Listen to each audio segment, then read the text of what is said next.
Hello and welcome to the channel. My name is Annalisa and today I have a Christmas book tag for you. This one is going to be the Symbols of Christmas book tag by Books with Brandywine, who will be linked below. So this tag is all about the symbols that we tend to associate with Christmas, like gingerbread, people, and Christmas trees, and poinsettias, etc.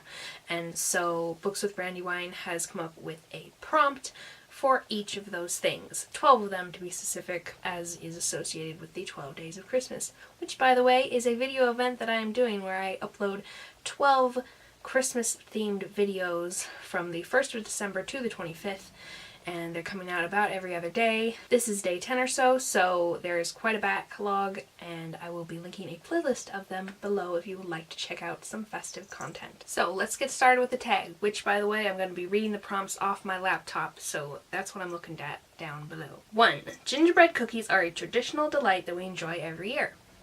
I hate gingerbread.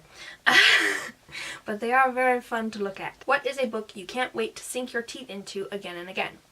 And so for this, I kind of went down a list of my common rereads, and I have several, but the ones that are my most cuddly and warm and just really, really want to dig into all the time are these, in the In Death series by J.D. Robb.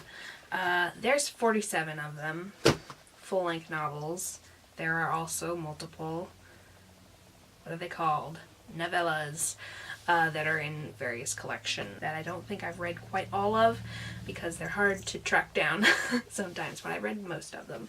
And I've read the whole series of the 47 full-length novels. I read through all of those 4 or 5 times, and I've read like halves and bits of it more times than that because they're just so enjoyable. They're great police procedure, so the main plot is fun, and then my favorite part, despite very much enjoying the main plot, is I really like the subplots. The subplots are the best thing ever. The characters are amazing, so they're really good. It's about the family you make rather than the family we're born into, and the main character, Eve Dallas, makes quite a family by adding a couple characters gradually every few bucks. When you had 47 of those, it gets to be quite the family. So whenever I am just in a bit of a reading slump, or I just need something to make me feel better because I'm feeling sad, I pick up an in-depth book. The second symbol is snowflakes. Snowflakes are part of the snow that we all recognize, but each is different, so like a special snowflake type thing going on here. Name a book that introduced a new concept to a long-standing archetype. And for that, I picked this one, Language of Thorns, because it is such an interesting, it's just got such a good way of looking at old stories that you're very familiar with, like Hansel and Gretel, Little Mermaid, the Minotaur in the Maze thing, which actually is a lot less familiar, but still a lot of people know about it. What are the other ones? Things like that. And just turns them on their head in such a creative way, and also without being the grim, dark, down in the depths and just depressing sort of thing. They're just different and new and somewhat darker than the retellings that we get from Disney and such, but actually slightly less dark than the original tales, in my opinion, because the original tales were pretty dang dark. I love this book so much. Gifts are the third symbol of Christmas. So the prompt is to name a book that you received as a gift. And the one that I received as a gift last Christmas was actually River of Stars by Gabrielle K. It is about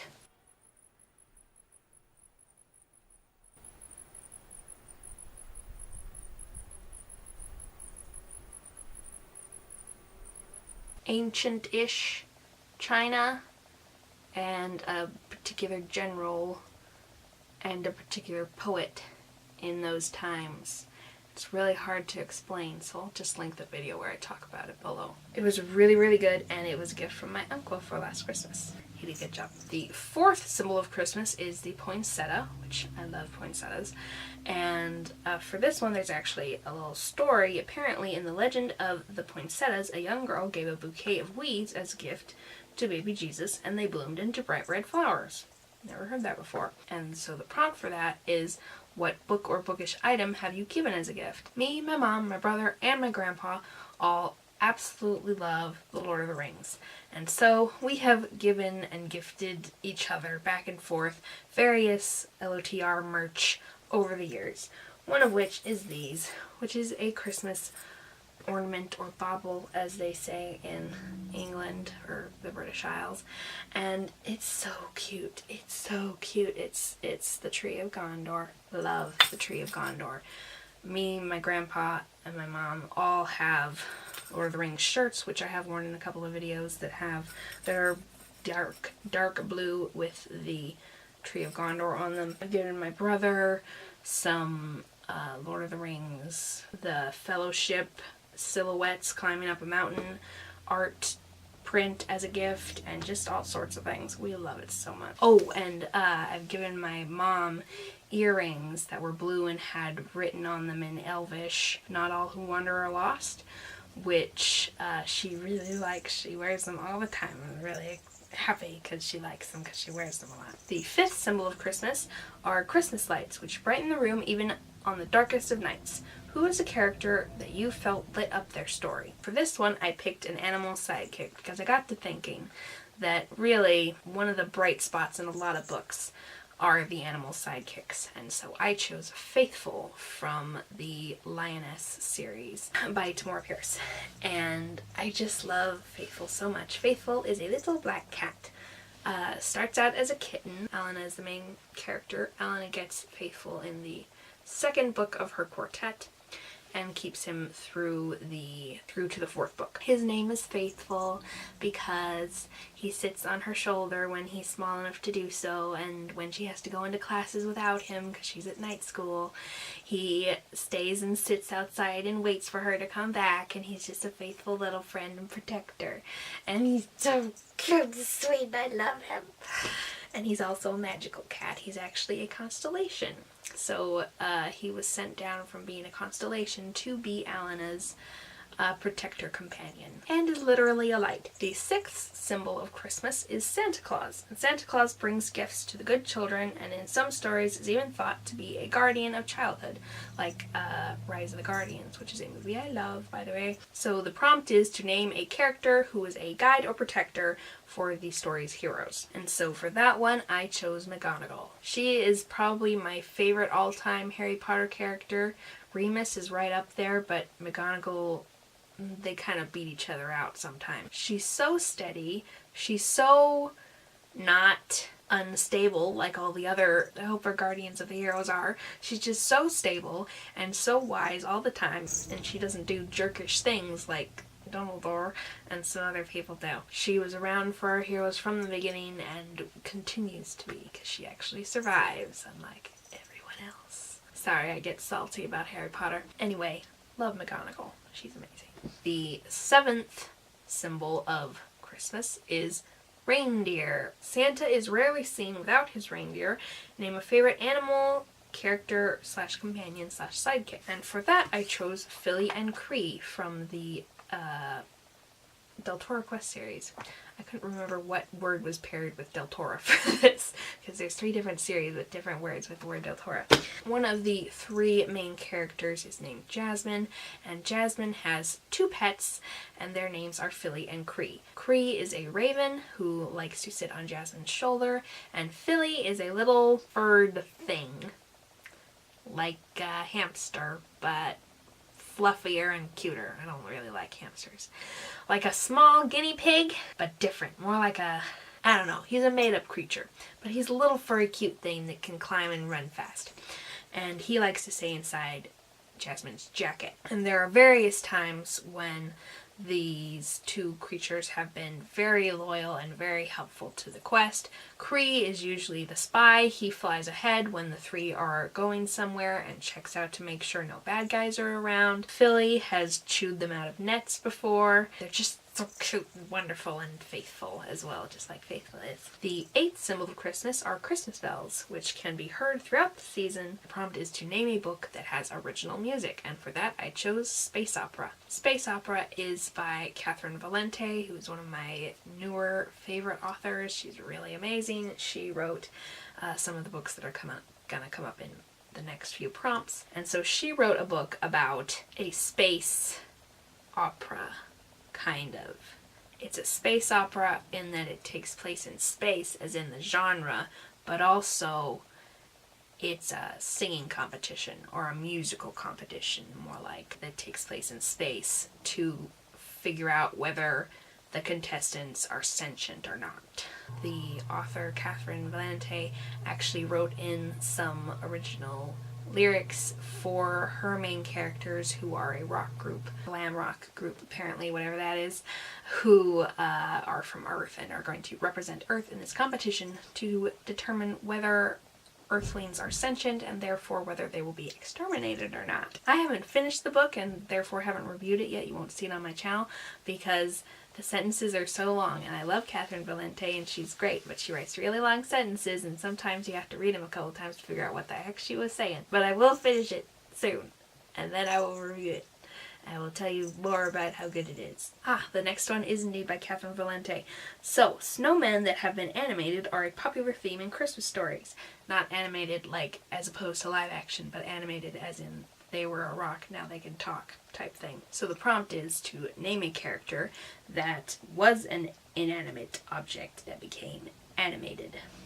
And so for that, I of course had to choose Blunderbuss from the Fairyland series. The Boy Who Lost Fairyland specifically is the one she is introduced in. And Blunderbuss is a stuffed animal, a wombat, made by the boy in question's mother, who he then enchants to come alive and is a character, and it's amazing. I love Blunderbuss. I'm gonna do some fan art of Blunderbuss, and during which I will, during the art video, I will tell you lots more about Blunderbuss, because I need to see Blunderbuss, and actually this here is Blunderbuss, but it's not accurate to the book. There's specific details about the way Blunderbuss looks, and this isn't it, and I need to see Blunderbuss, so I'm gonna draw her. The 10th symbol of Christmas is hot chocolate, and it is a dessert we love to enjoy during these cold, cold days. So the prompt is to name a book that warmed you up on a cold day. And for that I chose one of my cozier reads from my childhood that is heavily nostalgic and just brings up all sorts of memories, and that is the Avalon series by Shelly Roberts. This is a story about 3 girls who find magic stones and then use those to basically fight evil and protect magical creatures who live locally and create a shelter for magical creatures, refugee magical creatures in their local wildlife park. The 11th symbol of Christmas is the Christmas tree. During Christmas, everyone can be found gathered around one. So name a book that has been an integral part of your childhood. And so for that, I picked the Chronicles of Narnia by, C.S. Lewis. And this particular one is The Magician's Nephew. We have the whole series in the hardcover with the pretty covers, and I've taken some pictures of them for my Bookstagram because they're lovely. My mom would read through the Chronicles of Narnia for us when we were kids in the living room. We'd all sit around and she'd just read to us a couple chapters at a time, which one thing about it is C.S. Lewis is terrible with cliffhangers at the end of chapters. He won't just end a chapter in a nice cozy place. He ends a chapter with a cliffhanger almost every time. So it's very frustrating to have to go to bed when we just finish a chapter and it's on a cliffhanger. We have to wait for the next night. It's terrible. And the 12th symbol of Christmas is mistletoe. And mistletoe actually also has a story. It became a symbol of love after being used as an arrow by Loki to kill Baldur.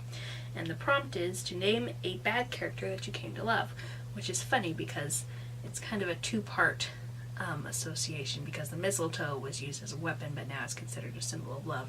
But also having Loki involved, if this tag included movies, Loki is someone that probably a lot of people would pick for this prompt. Also, before I get on to the book part of this prompt, I would like to mention my favorite ever redemption arc, which is Zuko from Avatar: The Last Airbender. If you haven't watched Avatar: The Last Airbender, you need to. It's got the best redemption arc ever. But for a book, I picked this lady right here.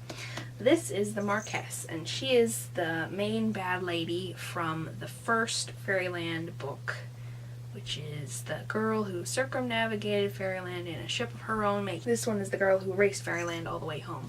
And basically throughout the Fairyland series you get more information about the Marquess, and you find out that, man, was she pitiful and she had some bad things happen to her. One thing about her is you do care about her and love her, but also totally recognize that she was genuinely bad. Like, she wasn't just confused or in a bad spot. She was genuinely bad, but also has genuinely good points. Basically, she's loonyberry, and deservedly so. Bad things enough happen to drive her loonyberry. And so by the end of the series, I loved her very much. So I tag everyone who would like to do this. Thank you so much for watching. I hope you enjoyed, and I hope you tune in to the rest of my 12 Days of Christmas series.